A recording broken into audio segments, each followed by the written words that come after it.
धर्म के रास्ते पर कौन है? जोर से, जोर से। पांडव धर्म के रास्ते पर हैं, सत्य के रास्ते पर हैं। पर सत्य के रास्ते में जब हैं पांडव, तो पांडवों को क्या मिला? वनवास मिला। और कौरव असत्य और अधर्म के रास्ते पे हैं, उन्हें क्या मिला? धन मिला। पांडवों का भी धन उनको मिल गया ना, वो और बड़े आदमी हो गए। तो जो गलत था वो और बड़ा हो गया, बड़ा आदमी बन गया। और जो धर्म पर था, सही था, उसका धन छिन गया और वो दर दर की ठोकर खाने लग गया। तो क्या इससे आप लोग क्या ये सीख लोगे कि धर्म पर नहीं चलना है? धर्म पर चले पांडव तो क्या मिला? वनवास। और अधर्म पर चले कौरव तो क्या मिला? धन मिला। लेकिन आप दोनों का अंत देखो। कहते ना, अंत भला तो सब भला। आप लोग अंत का विचार नहीं करते। अब जरा बताओ कि जब पांडवों और कौरवों का, धर्म और अधर्म का युद्ध हुआ, तो जीता कौन? पांडव जीते। कौरवों के पास क्या बचा? सर्वनाश हो गया। पांडवों का धन कौरवों ने जीत लिया, अधर्म से जीता। कौरव अधर्म पर चल रहे थे, तो अधर्म का परिणाम क्या हुआ? कौरवों का सर्वनाश हो गया। कई बार अधर्म पर चलने वाला व्यक्ति सुखी दिखता है, पर वो आज सुखी है, उसका अंत बुरा है। और कई बार धर्म पर चलने वाला आज दुखी दिखता है, पर उसका अंत बहुत भला है, अंत अच्छा। परिणाम आखिरी में आता है। इसलिए पांडवों को भले वनवास मिला, पर अंत में जीत पांडवों की हुई। और कौरवों ने भले पांडवों का धन हड़प लिया, पर उनका सर्वनाश हुआ। इसलिए कोई व्यक्ति पाप करके सुखी है, तो आप ये मत सोचो कि यार हम भी ऐसे ही करें। नहीं, वो उसका फल उसे मिलेगा। अच्छा ये बताओ, कौरवों को पाप का फल कितने वर्षों में मिल गया? उत्तर दो मेरी मां। कितने वर्ष में? 14वें वर्ष में। कौरवों को पाप का फल कितने वर्ष में मिला? पाप करोगे, अधर्म पर चलोगे, तो अधिक से अधिक 14 साल आप सुखी रह सकते हैं। कितने साल? अधिक से अधिक 14। 15वें साल आपकी उल्टी गिनती चालू हो जाएगी। इसलिए कहता हूं, बेईमानी, अधर्म की ओर बिल्कुल पांव ना रखिए। भले चटनी रोटी, अचार रोटी, नमक रोटी खा के गुजारा कर लीजिएगा। याद रखिएगा, धुआं ऊपर जाता है और पत्थर भी ऊपर जाता है। पत्थर फेंकिए आप, ऊपर जाएगा। लेकिन पत्थर ऊपर जाएगा जितनी तेजी से, उतनी तेजी से नीचे आएगा। जबकि धुआं ऊपर जाएगा, नीचे आता दिखाई नहीं पड़ता। ऐसे ही जो व्यक्ति पाप से आगे बढ़ता है, वो पत्थर की तरह ऊपर जाता है और तुरंत वो पतित भी होता है, धन धान्य पाता है, उसका नष्ट भी होता है। लेकिन जो सच्चाई ईमानदारी से चलने वाले हैं, वो धुएं की तरह धीरे धीरे ऊपर जाते हैं और ऊपर जाके सदा वो ऊपर ही रहते हैं, सफल ही रहते हैं। उनके नीचे गिरने की संभावनाएं नहीं होती, क्योंकि वो ईमानदारी से, धर्म से ऊपर आए हैं। बेईमानी से ऊपर आएगा तो धड़ाम से नीचे गिरेगा। 2, 4, 10 साल में किसी का कुछ बिगड़ेगा? किसी का कोई फर्क पड़ेगा? किसी को कोई फर्क नहीं पड़ता। आपके दादा परदादा सब मर गए, बताओ आपको क्या फर्क पड़ा? आप मर जाओगे, आपके बच्चों को क्या फर्क पड़ेगा? ये प्रकृति है, मरना है। इसलिए जब आपका मृत्यु का टाइम आए तो क्या करना चाहिए?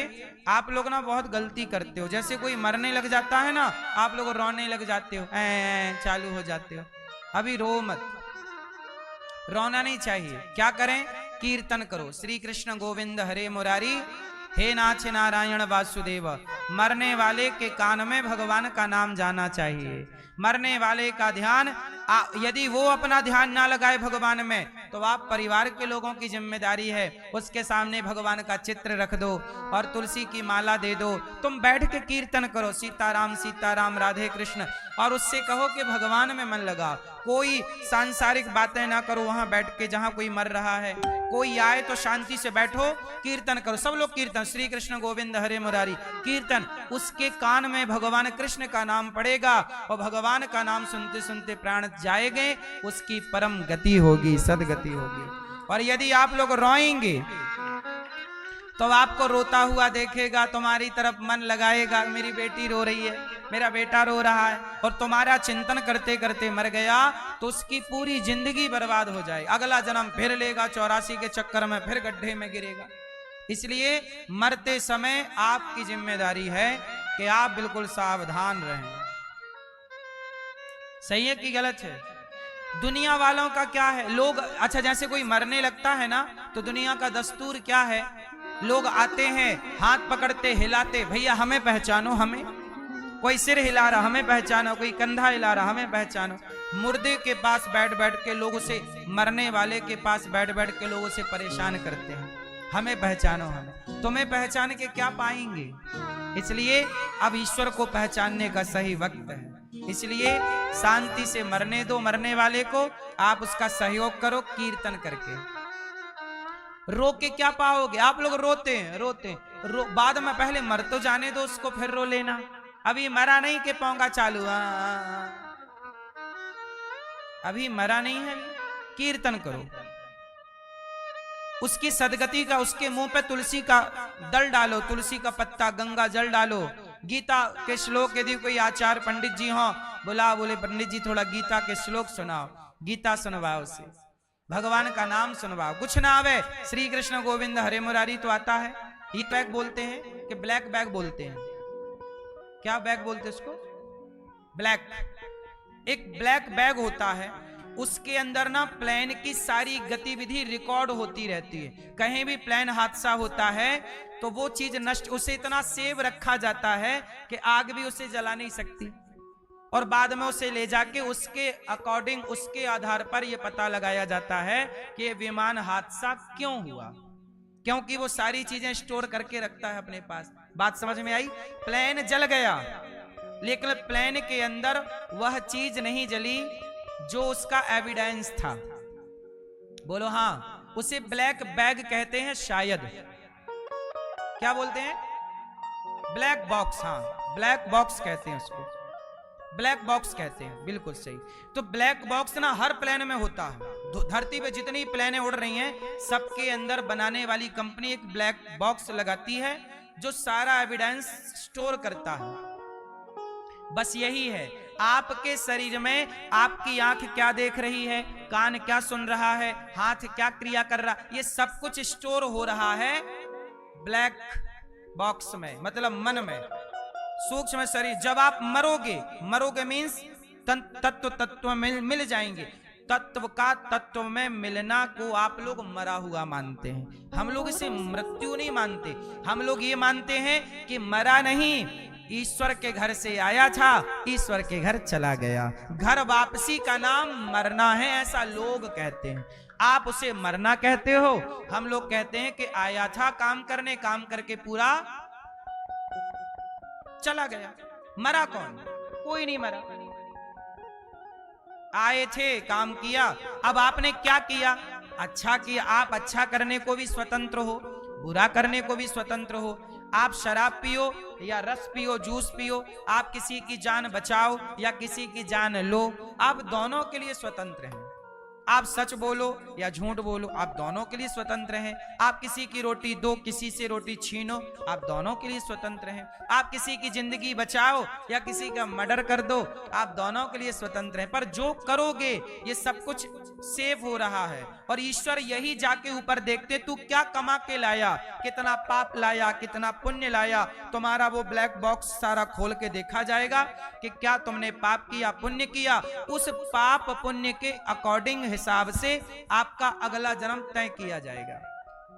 कि अब आपको नाली का कीड़ा बनाया जाए, कि कुत्ता बनाया जाए, कि गधा बनाया जाए, कि देवता बनाया जाए, कि मोक्ष दिया जाए, वो सब आपके कर्मों को देख कर तय होगा। क्योंकि वो ब्लैक बॉक्स जब खुलेगा तब हादसे का सही कारण पता चलेगा कि हादसा की मूल वजह क्या थी। बस यही है कि आपने जीवन में क्या कर्म किया, वो कर्मों के अकॉर्डिंग देख करके आपका अगला जन्म तय किया जाएगा। ये ईश्वर का हिसाब किताब है। समझ में आई बात? तो बताओ मरा कौन? कौन मरा? कोई नहीं मरता। और आप लोग कहते हो मर गया मर गया, तो आप लोग मरोगे कि नहीं मरोगे? जोर से लो। आप लोग अभी कह रहे थे मरेंगे, अब कह रहे हो नहीं मरेंगे। भागवत सुनने से हो गए ना अमर। भागवत यही तो अमरता को प्रदान करती है। किस किस को बात क्लियर समझ में आ गई? आ गई। देखो कितना आसान है। भैया समझ में आई कि नहीं आई? आई। भरत जी के इस तरह के ज्ञान से राजा रहुगण चरणों में गिर पड़े। महाराज आपने मेरा ज्ञान दूर कर दिया, मुझे क्षमा करो। दोनों की परम गति हुई। 28 प्रकार के नरक बनाए गए। जो व्यक्ति जैसा पाप करता है, देखो कुछ पापों का दंड यहां मिलता है, दुख दर्द मिलता है। आपको यदि कष्ट है तो समझ लियो कि आपके पाप का फल है। सुखी हो आप मतलब पुण्य किया होगा। किसी को देखकर जला ना करो। लोग कहते हैं ना हमारा पड़ोसी भरत तरक्की कर गया, तरक्की वो कर रहा है, तुम जल क्यों रहे हो? वो अपने भाग्य का खा रहा है, आप अपने भाग्य का खा रहे हैं। जो पाप पुण्य उसने किया। अजामिल जैसे पापी की सदगति हो गई। आपसे भी बस मेरी इतनी प्रार्थना है, माना कि मैं पापी हूं, क्या उपाय है? अब मैंने पाप तो कर लिए, अब क्या उपाय है? एक ही उपाय है। भगवान कहते हैं तू पापी है, कर चुका, एक काम कर, मां में कम शरणम ब्रज। जो भगवान की शरण में चला जाता है, भगवान उसे सारे पापों से मुक्त कर देते हैं। लिखा है ना रामचरितमानस में, आए शरण तजिए नहीं ताहू, सन्मुख हो ही जीव मोहि जबहि, जन्म कोटि अघना सही तबहि। अजामिल का उद्धार हुआ। एक बार देवराज इंद्र ने वृत्तासुर को मार दिया। चित्रकेतु का पावन चरित्र है। एक बार प्रहलाद नाम के भक्त की रक्षा करने के लिए भगवान खंबे से प्रकट हो गए। राजा परीक्षित जी ने कहा गुरुदेव मुझे ये बताइए कि भगवान को खंबे से क्यों आना पड़ा?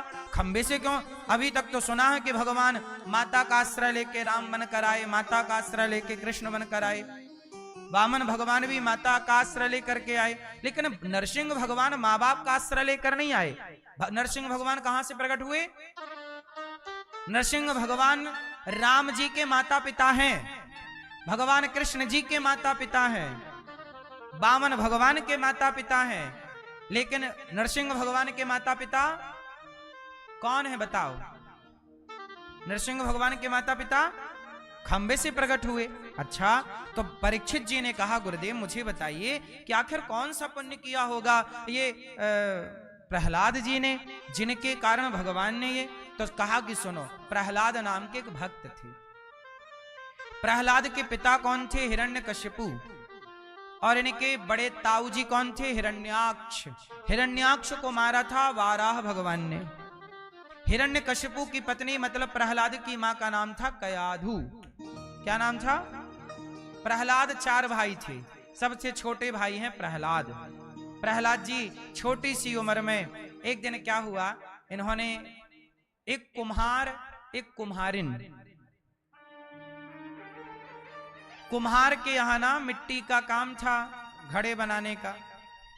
तो कुम्हार जो था घड़े बना रहा था, वो घड़े बना के सुखाया और सुखा के ना वो भट्टे पे लगा दिया पकाने के लिए, लाल करने के लिए। और जब उसमें लगाया तो संयोग से एक बिल्ली चली गई और बिल्ली ने उस घड़े में जाके अपने बच्चे जन्म दे दिए, बच्चों को पैदा किया। अब बिल्ली के छोटे छोटे बच्चे उस घड़े के अंदर हैं। बिल्ली जाती दाना पानी लाके फिर घड़े में घुस जाती। अब कुम्हार को पता नहीं था कि इसमें बिल्ली के बच्चे हैं।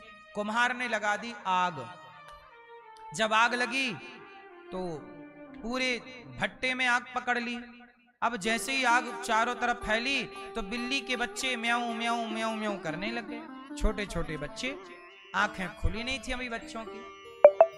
अब तो भैया कुम्हारिन ने सुना कि बिल्ली के बच्चे फंसे हैं, सारा भट्टा हटाया, पानी डाला, पर आग बुझाई ना बुझे। बहुत प्रयास किया, आग नहीं बुझी। म्याऊं म्याऊं की आवाज भी बंद हो गई। सबको लगा मर गए बच्चे। लोगों ने कहा कि अब तो बच्चे मर गए, अब प्रयास करने से क्या फायदा, तुम्हारा नुकसान बहुत हो जाएगा। कुम्हारिन बोली, भैया नुकसान की परवाह नहीं है, बिल्ली के बच्चे नहीं मरने चाहिए। हे भगवान, हे प्रभु, हे श्रीमन्नारायण, यदि मैं, अच्छा वो कुम्हारिन ना बड़ी भक्त थी, घड़ा बनाती, काम करती और नाम भगवान का जपती रहती, श्रीमन्नारायण श्रीमन्नारायण श्रीमन्नारायण, नाम जपती जाती, घड़ा बनाती जाती। कुम्हार भी दोनों पति पत्नी का काम यही था, दोनों बड़े भक्त थे।